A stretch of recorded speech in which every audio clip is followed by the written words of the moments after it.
주님이 행하신 그 일들을 지켜보면서 참으로 부끄러운 우리의 신앙관이, 초라해진 우리의 신앙관이 다시 한번 오늘 이 새벽을 통하여서 마치 세상에 보리밟기 하듯이 밟으면 밟을수록 그 뿌리가 탄탄히 내려서 더 좋은 결실들을 맺는, 그리고 당당히 우리가 누구인가, 우리 자신의 정체성을 쳐다보며 회복해 나가는 저와 여러분이 되십시다.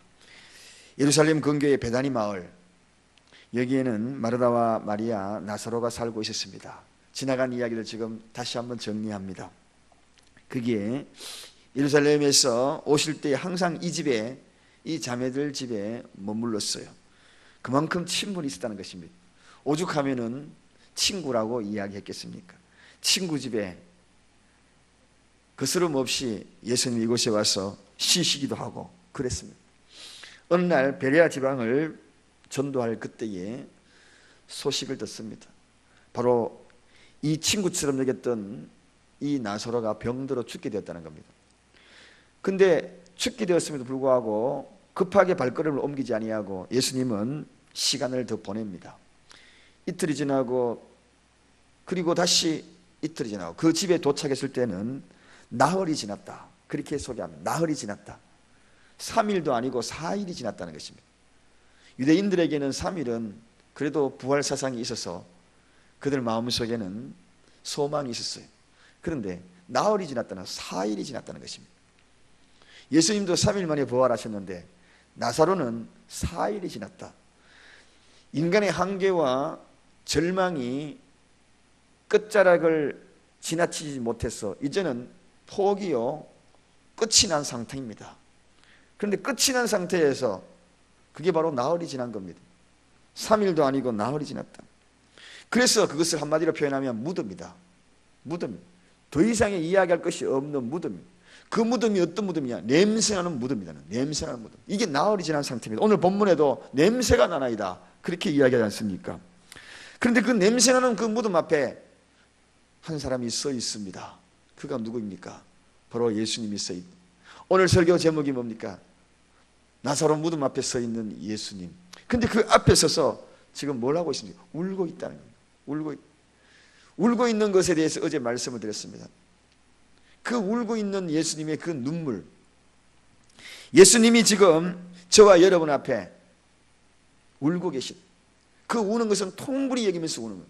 무지에 대한 통분, 예수님에 대한 그 능력을 알지 못하는 그 무지에 대한 인간의 한계, 그 한계에 대한 눈물, 무지에 대한 눈물, 그리고 그 불행에 대한 안타까움의 그 눈물, 그것을 울고 있다는 것입니다. 어쩌면 오늘 이 새벽에 저와 여러분 닫혀있는, 그리고 나흘이 지난 냄새나는 그러한 저와 여러분의 환경과 삶과 영혼 앞에 주님은 서서 울고 계실지도 모릅니다. 오늘 본문에 이 울고 있는 예수님을 바라보면서 두 가지 견해가 나타납니다. 그 두 가지 견해가 뭐냐 하면 36절에 한번 가보겠습니다. 36절에 첫 번째, 이 우는 모습을 보면서 인간이 판단하는 그러한 견해입니다. 자, 36절 한번 다 같이 읽어보겠습니다. 이에 유대인들이 말하되 보라, 그를 어떻게 사랑하였는가, 어떻게 사랑하였는가. 이 이야기는 사랑과 연민의 사람으로 바라보는 시선입니다. 그나마 굉장히 좋은 시선입니다. 긍정적인 시선입니다. 이에 유대인들이 말하되 그를 어떻게 사랑했는가. 무덤 앞에 저 우는 저 눈물은, 나사로를 향한 저 눈물은 참 나사로를 사랑했기 때문에 흐르는 눈물이 아닌가, 그렇게 유대인들이 말하더라는 것입니다. 맞습니다. 주님이 나사로를 너무나 사랑했어요. 그래서 눈물이 나는 겁니다. 나는 부활이요 생명이요 라고 말씀하시면서 무덤 앞에 서서 나사로에 대한 그 애틋한 그 사랑이 생각나서, 그리고 불행해진 그 한계점에 다다랐어.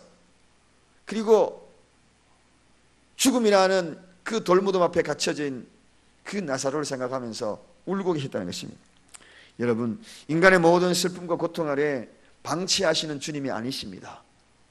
오늘도 저와 여러분들이 어떤 환경과 상황에 그저 방치되어서 닫혀진 돌문 안에 계속 가둬두기만 원하시며 냄새나는 그 모습을 지나치고 방치하시는 그런 분이 아니라는 것입니다. 무관심하시는 분이 아니라는 것입니다. 그 앞에 울고 계시대. 그래서 저는 늘 주님의 이 체휼이라는 단어를 너무 좋아합니다. 체휼. 더 이상 표현할 사랑의 방법이 없는 것이 체휼이란. 내 마음에 온통 공감될, 내 마음에 온통 사랑에 동감해주고 내 아픔에 동감해주고. 어제 몇몇 목사님들하고 저녁에 한 9시 반 늦게까지 이런 이야기 저런 이야기 하면서 서로 이야기를 들어주는 시간이 좀 있었어요. 근데 가장 소중한 것이 무엇인가 제가 가만히 보니까 이 마음을 공감해 줄 때 제일 위로받고 서로가 그 마음을 공유하고 마음이 열리더라고요.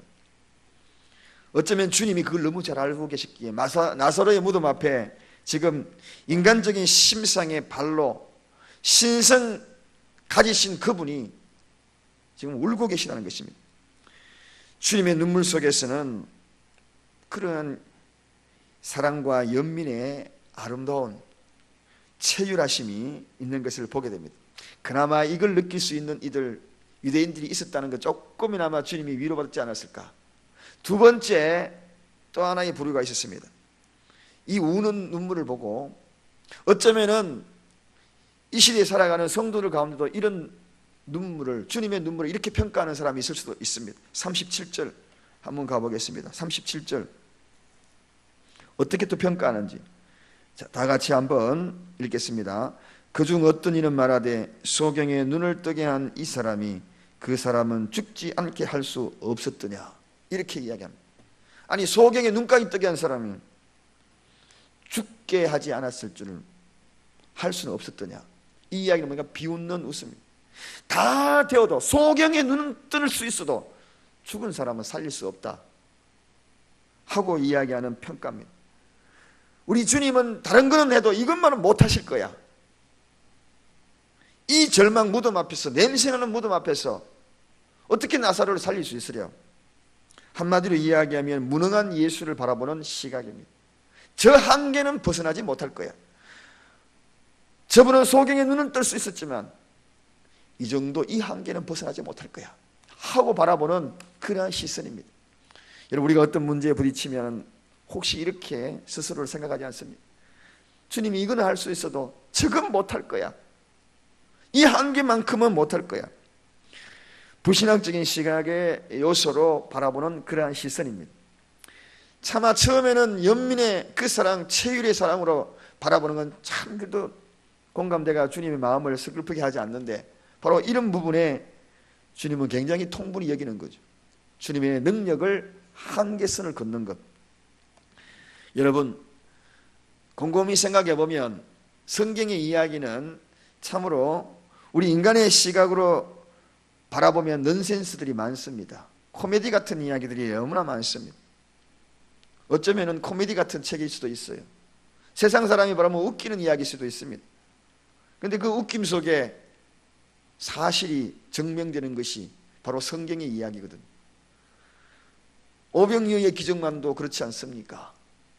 물고기 2마리, 보리떡 5개 가지고 그 많은 사람들 먹여 살리겠다고 몇 명씩 둘러앉는 것도 아니고 50명, 100명이 떼거지로 그 넓은 잔디밭에 둘러앉아라 이야기합니다.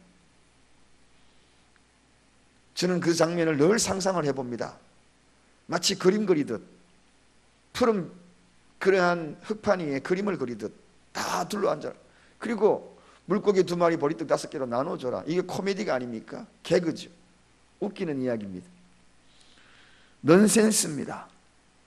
그러나 긍정적인 시각을 가지면 그 그림이 현실화된다는 것입니다. 할렐루야. 그림이 현실화됩니다. 오늘 주님이 그러면 그 넌센스가 실상화되고 실제가 되고 실상의 기도가 되는 것이 무엇인가? 나사로가 무덤에서 걸어 나올 수 있었던 그 배경이 무엇인가? 어떻게 이런 양면성을 가진 인간들에게 주님이 지금 무엇을 하고 계시는가? 오늘 본문의 39절 한번 가보겠습니다. 39절에 주님이 하신 말씀이 무엇인지 한번 읽어보겠습니다. 자, 우리 다 같이 첫째 줄만 읽습니다. 예수께서 가라사대 돌을 옮겨 놓으라. 이런 시각을 갖고 있는 인간들에게 더 이상 설명이 필요가 없는, 한마디로 돌만 옮겨라, 돌을 옮겨라. 나흘이 지났다 그랬습니다. 3일도 아니고 4일이 지난 겁니다. 여러분, 이 나흘에 인간의 한계를 뛰어넘는 돌을 옮겨라. 오늘 이 시간에 저와 여러분들이 냄새나는 막혀있는 이 돌을 옮겨야 합니다. 돌을 옮겨야 돼요. 예수님이 부활하실 때에도 돌이 굴러갔더라, 그렇게 소개하고 있습니다. 주님의 기적을 경험하고 주님의 그 놀라운 능력, 하늘의 신령한 은혜, 그 모든 것들은 돌을 옮겨놔야 돼요. 인간의 한계의 돌을 옮겨놔야 합니다. 불신의 돌을 옮겨놔야 하는 것입니다. 예수님이 우리에게 요구하는 것은, 앞서서 행할 일은, 나사로가 살아서 나올 수 있는 그 일은 돌을 옮겨라. 사실은 굉장히 이 이야기는 말도 안 되는 이야기입니다. 지금 돌 치우면 냄새 엄청 납니다. 썩어 문드러질 수 있습니다. 그런데 냄새 난다고 분명히 이야기했습니다. 그런데 돌을 옮겨 놓는다는 것, 거기에는 우리의 결단이 필요한 거죠. 내 속에 있는, 이 속에서 부패 있는 것들, 그런 것들이 노출되는 시간입니다. 돌을 옮기는 것은. 그렇지 않습니까? 돌을 옮기는 순간 그 안에서 와 냄새가 나올 거예요. 찌들린 냄새가 나올 거예요. 그러나 당당하게 돌을 옮겨야 하는 것입니다. 부끄럽고 수치스러운 일이라도 돌을 옮겨야 하는 것입니다. 그럴 때 역사하는 것입니다. 그럴 때 오늘 나사로의 그 일들이 오늘 우리에게도 현실적인 삶 속에서도 일어날 수 있다. 인간의 한계를 뛰어넘는 유일한 대안은 돌을 옮기는, 오늘 이 시간에 우리가 돌을 옮겨야 할 것입니다. 여러분의 돌은 무엇입니까? 그 돌이 무엇입니까?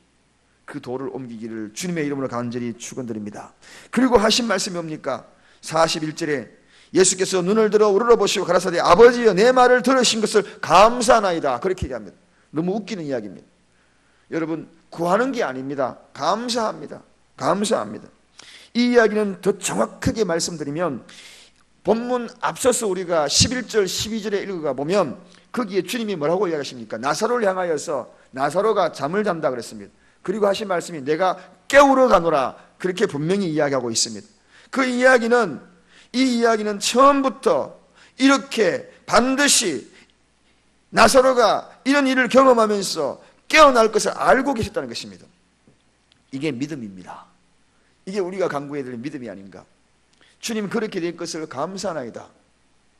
응답해 줄 것을 감사하는 것이 아니라 응답되어질 것에 대해서 확실히 선포하는 이 믿음이 오늘 주님의 그 모습 속에서 우리에게 깨우쳐 주는 것입니다. 벌써부터 감사가 나오는 거죠. 냄새 나는데도 벌써 여는 그 순간부터 감사가 터져 나오는 것입니다.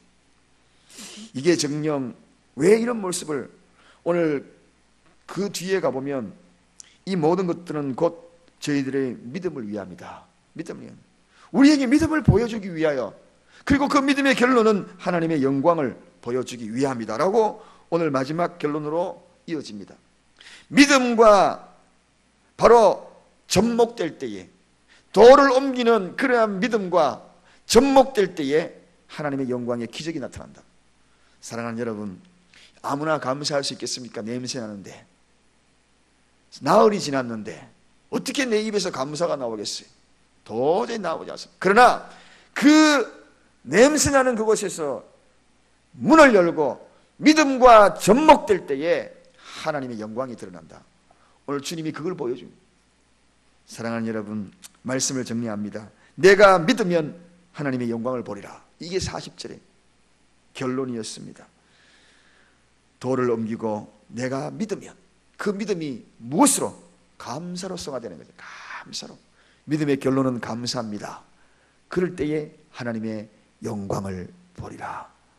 오늘 이 새벽에 매일같이 이 새벽을 깨우며 나오신 여러분, 돌을 옮기고 믿으면 하나님의 영광을 보리라.